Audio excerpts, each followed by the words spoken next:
अस्सलाम वालेकुम second year. आज का हमारा टॉपिक है सोर्सेज ऑफ करंट। ठीक है, हम देखें करंट कब फ्लो करता है किसी कंडक्टर में। जब उस कंडक्टर के दोनों एंड्स डिफरेंट पोटेंशियल पर हों, एक हाई पोटेंशियल पे हो और दूसरा लो पोटेंशियल पे हो, तो तभी करंट फ्लो करता है। तो देखें अगर ये डिफरेंट पोटेंशियल पे होंगे तो करंट फ्लो करेगा, लेकिन करंट कब तक फ्लो करता रहेगा? जब तक ये पोटेंशियल डिफरेंस मेंटेन रहेगा। तो इस पोटेंशियल डिफरेंस को मेंटेन कौन रखता है? वो होता है एक सोर्स ऑफ करंट। तो source of current is one which provides the potential difference across the ends of the conductor. ठीक है, अब हम देखेंगे कि कौन कौन से सोर्सेज ऑफ करंट एग्जिस्ट करते हैं। तो 4 basic types of sources of current हैं। फर्स्ट वन है सेल्स। सेल्स 2 तरह के होते हैं, प्राइमरी और सेकेंडरी। यानी ऐसे सेल जो एक दफ़ा यूज़ होने के बाद फिर ज़ाया हो जाते हैं, और दूसरे सेकेंडरी सेल्स जो होते हैं इन्हें हम रिचार्ज भी कर सकते हैं। यानी एक दफ़ा ये यूज़ होते हैं और जब इनका पोटेंशियल डिफरेंस कम होने लगता है तो हम इन्हें दोबारा चार्ज कर लेते हैं।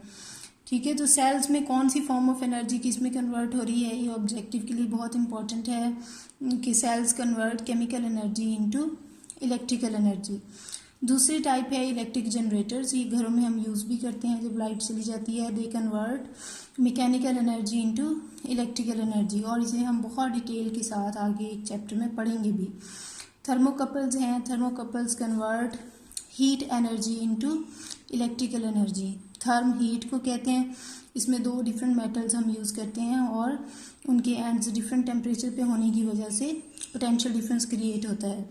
सोलर सेल्स जो हैं they convert sunlight directly into electrical energy. ये हमने थोड़ा सा पढ़ा भी था पहले फर्स्ट ईयर में। उसके बाद ये है कि इफ़ेक्ट्स ऑफ करंट क्या हैं, कि करंट जब किसी कंडक्टर में से पास होता है तो उसके कौन कौन से इफ़ेक्ट्स सामने आते हैं। तो पहला जो इफ़ेक्ट है दैट इज़ हीटिंग इफ़ेक्ट। देखें जब भी कंडक्टर में से करंट पास होगा तो कंडक्टर में जो फ्री इलेक्ट्रॉन्स होते हैं दे हीट और collide with the atoms of the metal. तो ये जो कोलिजन होती है इलेक्ट्रॉन्स की मेटल के एटम्स के साथ, उसके नतीजे में ये इलेक्ट्रॉन्स अपनी कुछ एनर्जी जो है वो ट्रांसमिट कर देते हैं किसको? मेटल के एटम्स को। ठीक है, इस तरह जो एटम्स हैं मेटल के उनकी काइनेटिक एनर्जी बढ़ जाती है। और आपने पढ़ा हुआ है फर्स्ट ईयर में कि जो एवरेज काइनेटिक एनर्जी होती है दैट गिव्स द टेम्परेचर। तो temperature of the metal increases. तो फार्मूला जो है H हीट एनर्जी को यहाँ रिप्रेजेंट कर रहा है, इज इक्वल टू I²R/T। यहाँ पे I करंट है, R resistance of the metal है, वो कंडक्टर जिसमें से करंट पास हो रहा है, और T टाइम है जितने टाइम के लिए करंट पास होता है। तो इस फार्मूला से हम वो हीट एनर्जी कैलकुलेट कर सकते हैं जो करंट I के रेजिस्टेंस R वाली कंडक्टर में से T टाइम तक फ्लो करने से पैदा होगी। ठीक है, अब यूजेस क्या हैं, हम करंट का ये इफ़ेक्ट कहाँ कहाँ पर यूज़ करते हैं। तो electric heaters, electric iron, toaster, kettles etcetera, इन सब में क्या होता है, हम करंट के हीटिंग इफ़ेक्ट को यूटिलाइज कर रहे होते हैं। ठीक है, जो नेक्स्ट इफ़ेक्ट ऑफ करंट है that is magnetic effect of current. अब मैग्नेटिक इफ़ेक्ट क्या होता है, जब भी करंट किसी कंडक्टर में से पास होगा तो उस कंडक्टर के इर्द गिर्द मैग्नेटिक फील्ड आ जाएगा। जैसे यहाँ देखें ये कंडक्टर है, इसमें से करंट आई नीचे से ऊपर की तरफ जा रहा है, तो इसके इर्द गिर्द सर्कुलर फील्ड लाइंस बन जाएंगी और जिनकी डायरेक्शन क्या होगी, एंटी क्लॉकवाइज। अगर करंट की डायरेक्शन डाउनवर्ड होती तो इनकी डायरेक्शन क्लॉकवाइज होती। ये राइट हैंड रूल से, ये अगर लेट ये कंडक्टर है तो आप इसे राइट हैंड में इस तरह पकड़ेंगे कि थंब करंट की डायरेक्शन में हो तो fingers will curl in the direction of a field. तो ये थंब ऊपर है तो फिंगर्स की डायरेक्शन एंटी क्लॉकवाइज है, थंब नीचे होता है तो फिंगर्स की डायरेक्शन क्या होती है, क्लॉकवाइज।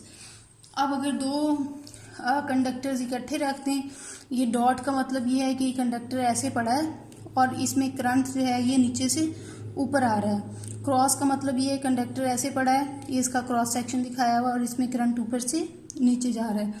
तो ये नीचे से ऊपर आ रहा है तो एंटी क्लॉकवाइज, इसमें ऊपर से नीचे जा रहा है तो इसमें क्लॉकवाइज। ये दोनों मिलके जो इन दोनों के दरमियान में जो नेट फील्ड होगा मैग्नेटिक फील्ड, उसकी डायरेक्शन सेम ही आती है।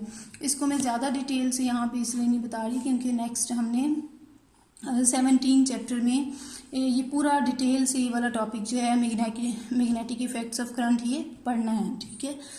अब मैग्नेटिक इफेक्ट के यूजेस कहाँ कहाँ पर होते हैं? हम किसी भी जगह पे करंट को डिटेक्ट करने के लिए और मेजर करने के लिए, जैसे गैल्वानोमीटर्स होते हैं उनमें magnetic effect of current use करते हैं। इलेक्ट्रिक मोटर्स जो हैं उसमें magnetic effect of current use होता है, और इलेक्ट्रिक जनरेटर्स की वर्किंग में भी कहीं ना कहीं मैग्नेटिक इफेक्ट ऑफ करंट का अमल दखल होता है, ठीक है।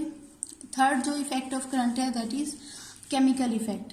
अब केमिकल इफेक्ट क्या होता है? कुछ सॉल्यूशंस ऐसे होते हैं जिसमें से जब करंट पास होता है तो वो टूट जाते हैं, उनकी आयनाइजेशन हो जाती है। तो ये जो प्रोसेस है इसको हम कहते हैं इलेक्ट्रोलिसिस। इलेक्ट्रोलिसिस जो है, इसमें लिसिस का मतलब होता है टूटना। तो इलेक्ट्रिसिटी के पास होने से किसी कंपाउंड का आयंस में चेंज हो जाना, उसे क्या कहते हैं? इलेक्ट्रोलिसिस कहते हैं। इसके लिए जो हम यूज़ करते हैं स्ट्रक्चर, जो सेल यूज़ करते हैं उसको हम कहते हैं वोल्टामीटर। यानी ये मेन जो वेसल है जिसके अंदर ये सारा प्रोसेस होना है, उस वेसल को क्या हम कहते हैं? वोल्टामीटर कहते हैं, ठीक है। और इस वोल्टामीटर के अंदर जो सोल्यूशन है जिसमें से करंट पास हो सकता है उसे हम कहते हैं इलेक्ट्रोलाइट। और इसके अंदर दो तरह के मेटल एनोड्स लगे होते हैं, मेटल इलेक्ट्रोड्स। एक जिसको हमने बैटरी के पॉजिटिव एंड से जोड़ा हुआ है इसको कहते हैं एनोड, और दूसरा जिसे बैटरी के नेगेटिव एंड से जोड़ा हुआ है इसे हम कहते हैं कैथोड, ठीक है। और यहाँ पे ना एक एग्जांपल के तौर पे कॉपर सल्फेट सॉल्यूशन की जो है इलेक्ट्रोलिसिस यहाँ पे बताया हुआ है। लाइक हमने जो एनोड यूज़ किया है वो भी कॉपर का है, और जो हमने कैथोड यूज़ किया है वो भी कॉपर का है, और जो हमने सॉल्यूशन यहाँ पे यूज़ किया है वो कॉपर सल्फेट सॉल्यूशन है। तो जैसे यहाँ से करंट पास होगा, ये कॉपर सल्फेट सॉल्यूशन जो है ये Cu2 पॉजिटिव और SO4 सल्फेट 2 नेगेटिव आयंस में चेंज हो जाएगा। अब ये होगा कि एनोड पे क्योंकि पॉजिटिव चार्ज है तो ये sulphate ions being negatively charge ये एनोड की तरफ जाएंगे, और कैथोड पे नेगेटिव चार्ज है तो ये कॉपर आयंस कैथोड की तरफ जाएंगे ताकि उससे इलेक्ट्रॉन्स लेके वापस न्यूट्रल हो सके। तो कैथोड पे क्या प्रोसेस होगा? ये कॉपर आयंस जो हैं ये कैथोड के पास जाएंगे, यहाँ पे इससे 2 इलेक्ट्रॉन्स लेंगे और इसी के ऊपर डिपॉजिट हो जाएंगे, यानी यहीं पे जाके जमा हो जाएंगे। और एनोड पे ऐसा होगा कि ये जो सल्फेट आयंस हैं ये जाएंगे एनोड के पास, इससे कॉपर आयन लेंगे, ठीक है। और ये लेने के बाद ये वापस सॉल्यूशन में कॉपर सल्फेट की फॉर्म में आ जाएंगे। तो इस तरह सॉल्यूशन जो है उसकी क्वांटिटी भी सेम रहेगी। तो अब देखिए इसका फ़ायदा क्या है केमिकल इफ़ेक्ट्स ऑफ करंट का। इसका फ़ायदा जो है ना सबसे बेसिक जो है वो है इलेक्ट्रोप्लेटिंग, कि हम किसी चीप मेटल के ऊपर किसी एक्सपेंसिव मेटल की लेयर चढ़ा लें, इसको इलेक्ट्रोप्लेटिंग कहते हैं। इसके लिए हम क्या करेंगे कि जिस मेटल के ऊपर आपने लेयर चढ़ानी है उसे आप क्या बना दें? कैथोड।